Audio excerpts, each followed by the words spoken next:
विवाद का सबसे ज़्यादा जड़ तो यही है पवन सिंह की टीम में विशाल करके जो है। दूसरा नंबर पे ये है जो अपना यूट्यूब पे चैनल पे लिखे थे कि मुझे खेसारी की टीम की तरफ से जान से मारने की धमकी मिले। और तीसरे नंबर पे आते हैं ये भाई साहब जो बैठे बैठे मतलब जहर घोल देते हैं, इसी की वीडियो पे लड़ाई हो जाते हैं सारे हर एक जगह। तीसरे नंबर पे इनके बगल में जो ये हैं ये भी लिखे थे कि नॉलेज नहीं है, दिस दैट बहुत सारी बात बोले थे। और जड़ ये है कि ये वाला गाना जो आया था स्त्री करके, इस पे गाए थे पवन सिंह। और उसी पर के ये कुमार अभिनव जो कि न्यूज़ वाले हैं ये भी बोले थे कि खेसारी यादव कोई चीज़ अगर गाना ना चले तो ऐसे लहवा करके बोल देते हैं कि गाना तब जा करके चले। इसका गाना कई महीने से नहीं चला था।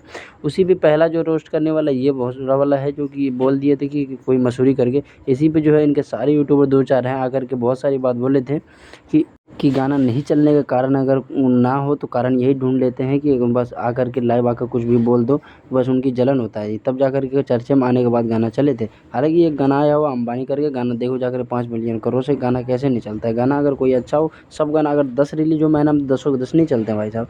सब गाना सुपर हिट नहीं होते हैं। अब ये वाला पैर